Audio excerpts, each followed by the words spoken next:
So the past few weeks, I feel that I've been on a journey of this topic, experiencing it, exploring it, feeling it, and really diving into the different aspects of the heart.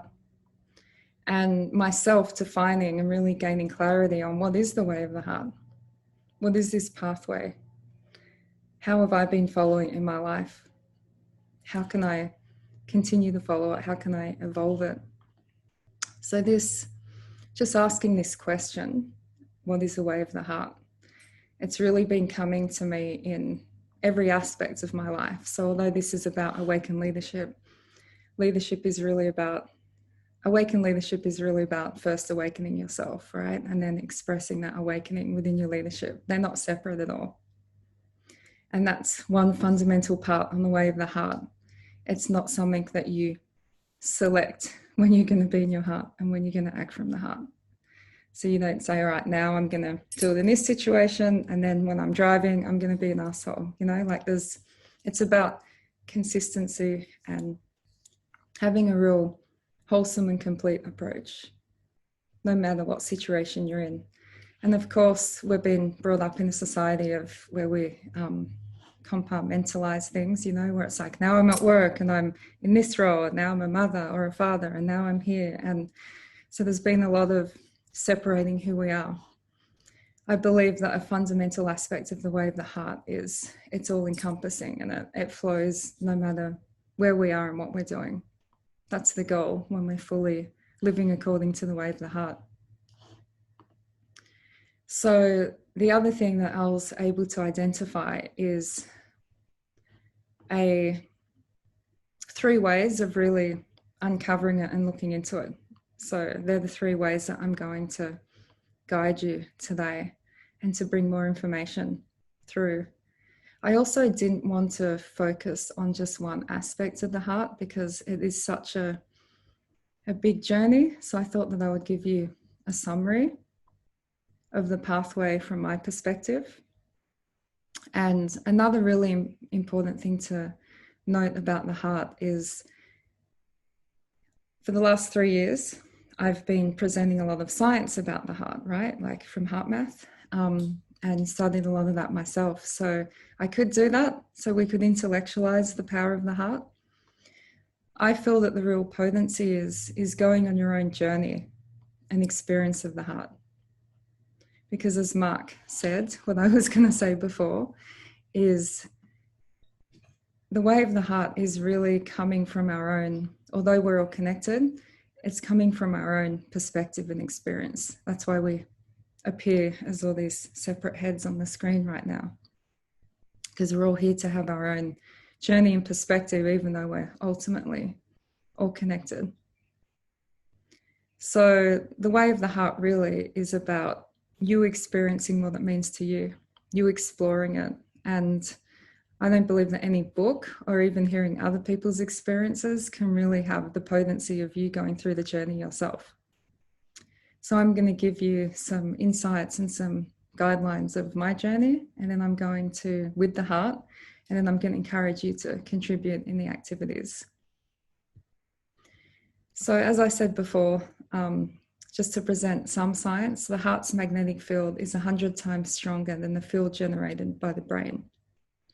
So there's a lot of depth and richness and power and potency when we choose the pathway of the heart, when we say, I don't just want to be, a being that is connected to intellect. I want to be able to experience more depth and more richness and more connection. And I know that everybody on this call, that we're already living a life like that, and we've been doing it for a number of years, and that we're all curious to dive deeper into it, to experience more, to see what the different aspects are. So take a multifaceted approach to it.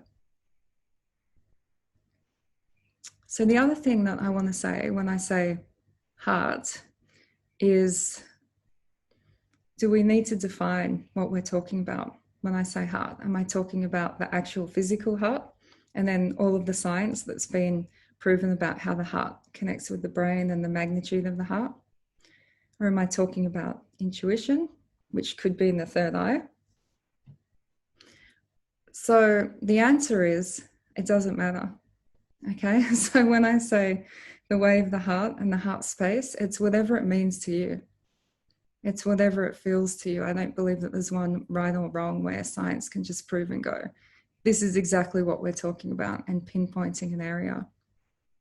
So when you define the heart space, it's about when somebody says, feel into your heart, become one with your heart, experience your heart, merge with your heart.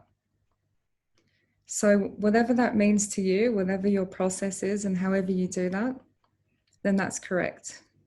And if that changes and evolves over time, then that's correct too. So I'm not here to pinpoint and say exactly where the heart is, what the heart is, and what I'm talking about. So the way of the heart, tuning into the heart and being in that heart space is whatever it means to you. Does that make sense? So the other thing that I want to mention before we go into the journey and the pathway is the way of the heart is a moment by moment journey. So it's nothing you have to strive for or to become. It's a pathway that you access through choice in every moment. So the journey towards the way of the heart happens in every moment. So it happens now. It's a choice that you make in 10 seconds, in 5 minutes, in 2 days. Similar to enlightenment. So we can have moments of pure enlightenment and then we forget who we are 5 minutes later and then we remember who we are. So that's a journey of life, constantly forgetting and remembering who you are. And it's the same with the way of the heart. And the more we choose to experience it, the more we do experience it. Just like enlightenment, what happens is the less time you spend out of it. And when you are out of it, the quicker you can get back into it. So that's really the journey of evolution, of the heart, of enlightenment, of being who you really are, whatever words you want to use. So I'm going to talk about the 3 things that I feel are important for this topic today. So we're going to look at, number 1, how to access the heart. Okay, so before we talk about the way of the heart, we need to actually know how to get into the heart. And the answer is, there's many ways. Find what works for you. I'm going to offer a few ways that work for me, and then we're going to explore what works for you later on. Number 2, I want to talk about the qualities of the heart. So what does it actually feel like when you're in the heart? And then number 3, I'm going to talk about the transformations of operating in the heart. So what are the active benefits of tuning into this heart space and walking down the pathway of the way of the heart? So first of all, how to access it. So as I said, find your own way. Nature is a really quick and easy way to access it. So is sound. So sound is the quickest way to change your energy, especially the gong, for example, is super powerful. So you can be in a certain mood and you can get singing bowls or the gong blasted at you and it can transform your energy straight away. That's why when you listen to angry music, you feel angry straight away. Okay, so it works both ways. So yeah, nature. So why do people feel so good when they see a sunset? It's not the sunset, it's because they're present and they're not thinking about the 100 things that they have to do, right? But they think it's the sunset. So nature is one of the quickest ways to get back into your heart because you're present. I'm going to share with you 2 ways that I've been using over the past 3 years. So 3 years ago in Sedona, I had a new level of spiritual awakening. And what I mean by that is it became very clear what the purpose of life was and how I fitted into it. So there was no separation. Everything was crystal clear. And not only was it an understanding, but it was a feeling. It was a sense of being. And from that moment on, I said to myself, oh, well, I'm going to have to come to Sedona all the time. And I was living in LA, so it was only a 6.5-hour drive. But I knew that wasn't maintainable, right? Where, because it's not about the old way of living in a cave and, you know, depriving yourself of society. So I ended up going back to LA, sitting on the beach. I had a strong 1-hour meditation practice for many years before that. And I was encouraged to throw that out and start again. So I developed a meditation technique called Heart Awakening, where it was this guided journey through nature that led me to the oneness. And I started teaching that, having a lot of success and doing that myself. And that was how I could get into my heart and feel that bliss and that joy and that ecstasy. It then got to a point where I didn't need to go through that whole journey. I could just get there super easy. So although I still teach that technique, I changed myself, and I was okay with that because that's what I needed. Then I did my Heart Math Coach Mentor course and learned a few techniques from them. So now I primarily do two of the Heart Math techniques, and then I also add in my instant one, and then sometimes I'll do my original one. So it just depends on where I'm at, how much support I need. So I'm giving you those examples because there's a lot of tools out there. A lot of you have tools right now. If sometimes they're not working, be open to some other tools and just have a toolbox. So I've got like 5 in my toolbox that I know work for me, and I just use whichever ones in that moment. So there's some ways to access it. Now, what I want to do is I want to give us an experience right now. So I'm going to lead us in a meditation so we can all be in our hearts. How does that sound? Okay, so this meditation that I'm going to do is an intuitive-led meditation that is going to happen in the moment. So I base it off my Heart Awakening meditation. I start in the same place, and where it goes depends on the collective energy and where we all need to go. And I'm going to keep it to a couple of minutes. So I encourage you all to sit with a tall spine, closing your eyes, and start to draw your attention into your heart space. So taking a long, deep inhale into your heart.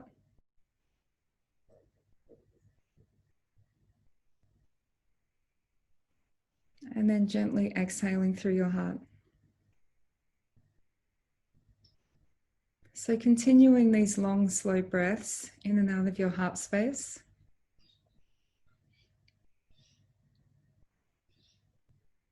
And with your next inhale, I want you to imagine that you're breathing in richness, vitality, unconditional love into every cell of your body.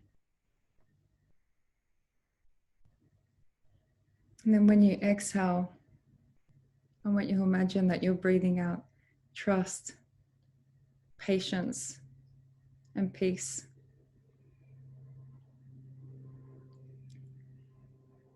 So you're breathing in richness, unconditional love, joy,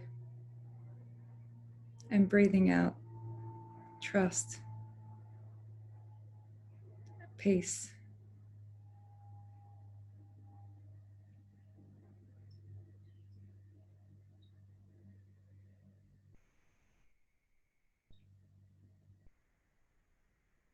And with your next exhale, start to imagine that the energy from your heart space is expanding out of your body into your electromagnetic field, which is 3 feet around you or 1 meter above you and below you. So you may see a color coming out of your heart. It could be gold, green, blue, purple, whatever color you see.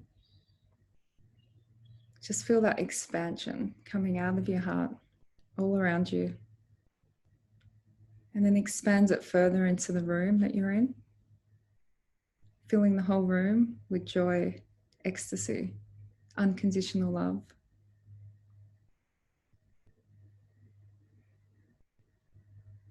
Filling the whole building that you're in with your heart energy.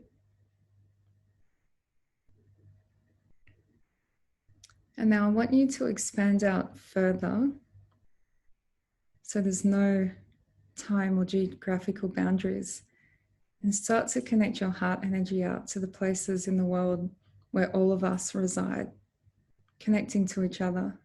So we're connecting to Michigan, California, Colorado, Washington State, Bali, Queensland, New South Wales. So just feel that heart connection to each other. And now you'll probably notice a real sense of warmness, full acceptance, support, wisdom, genius.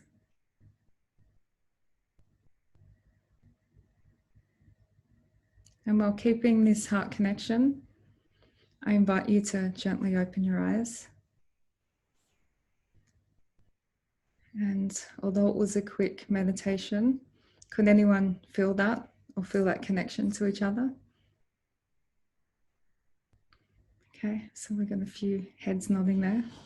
So that's an example of a way to access the heart, to be in the heart space.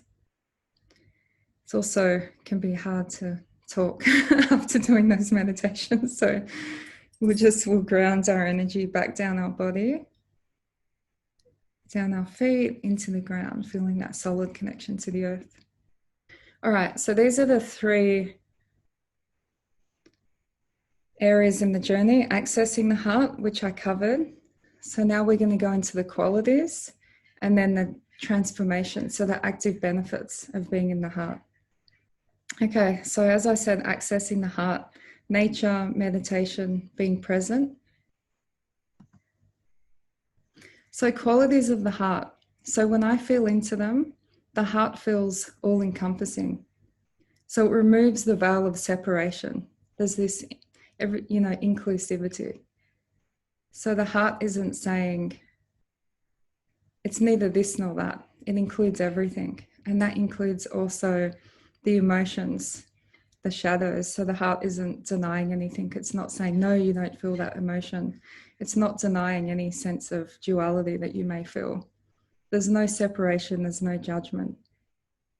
So I've been, a few people know, having some sleep challenges lately because of Wi-Fi, which has put my body in a bit of a place where, the emotions were a little bit more at times challenged. So we could say being in a time of resilience, where on one hand you can go down the pathway of not feeling good and then tuning into the heart and feeling amazing. So I've been holding both spaces at the same time and noticing that the heart doesn't judge or deny and say that, those other shadowy emotions aren't there. So it supports it all. The heart supports it all, which means that it's also important for us to support them all and not to, denying how we feel or trying to push it away or repressing it. It's really important to bring it into the heart, let it heal from the heart, let it be part of us, while also focusing on the truth of who we are. It's always accessible. As I said, no matter what you're feeling, if you're in a time of high pressure or of a challenge, when you access your heart, you can feel that joy, that peace, that radiance, and that connection at any moment. It doesn't matter how deep or dark or how much sadness or confusion is there, you still have access to this clarity and to this potency at any moment. So it's really important to understand that it's always available to you, no matter who you are, what's going on. And in fact, during these times of resilience and of challenge, that's when the greatest gifts and realizations can happen. And that happened to me when I had 2 days of no sleep and I didn't feel like I could actually do anything because I was that tired. So instead I went to my favorite place and I meditated. And from being in the heart, I had a huge realization that probably, a therapist or somebody would have taken years to reveal to me about a life pattern I was able to identify. So moments of challenge, being in the heart is when some of the greatest evolution and gifts can be presented to you. So just know that it's always accessible, no matter what. Another quality is you can look at your heart as a support line. Okay, so a lot of us can go to people to support, coaches, certain locations like Sedona, Mount Shasta, Byron Bay, or you can look at your heart as a way that you can renew yourself, recharge, revitalize. You don't have to go on a retreat. Your heart can do it all for you. It can be your own sanctuary. It's a place for you to gain strength, guidance. When I had my spiritual awakening, I realized that everything I'd been searching for years, I went to the Himalayas and, followed gurus and did everything like that. And I realized that everything that I was looking for was inside of me, in the heart. Okay, so some of the qualities of how the way of the heart actually transforms your life. And this is interesting that I chose these two photos. And if you look at them, the mountains and the clouds match each other, which is a perfect example of separation, that there is no separation. So the image on the left is Teotihuacan, just outside of Mexico City. And on the right, I took at Rocky Mountains National Park in Colorado. Two separate photos, two different locations, connected. So this is about when there's no separation, that you're accessing hidden worlds. So what appears to be one way is not necessarily how it really is, because there's no separation. We're only seeing the separation ourselves. Master creator. So when you're in the heart, you're not a victim of circumstance anymore. You're not just going from one event to the other with feeling like you have no control. You see a higher perspective. You can actually see and create the pathway ahead. I also like to say it's like being a conductor of an orchestra. So the orchestra can be, different parts of our body, our mind, different elements of us physically, whereas the conductor is our higher self. It's our soul, which we can access through the heart. So another way of looking at it is when you're in the mind or you feel that you're a victim of circumstance, it's like you're in a valley. You can only see what's in front of you, next to you. But when you're a master creator, when you're creating from the heart, then you've got a view from the mountaintop and the valleys. You can see everything that's going on. So that's another way to look at it. The way of the heart allows you to be in your full human capacity. So you awaken your gifts. You radiate. So this is something that I've had the experience of doing in my career. So instead of separating myself and saying, I'm a marketer, I'm a designer, a coach, I'm an intuitive, I bring them all together. And then the more that I bring my gifts together, the more gifts are revealed that I didn't know that I had. And that comes from a place of trust and saying that I am going to let the heart guide the way, and I am going to prioritize that way rather than having to box myself or explain myself or be obligated to a certain pathway, especially when it comes to a career and the gifts that we have in our career.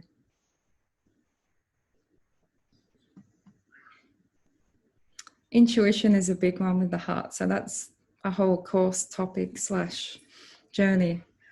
So when you're connected to your heart, it awakens your intuition and it gives you access to this deep intelligence and guidance that you have within. Knowing that that is the number one guiding point, more than what anyone else can tell you. So when I do intuitive readings for people, I'm tuning into their higher self and getting the information through them. So I'm not giving my opinion. And I like to do that in marketing and all the other work that I do too, because that's superior coming from that place. And it also allows you to, make decisions on what serves you best, but knowing that whatever serves you is also serving the greater good. So it's not necessarily a selfish decision.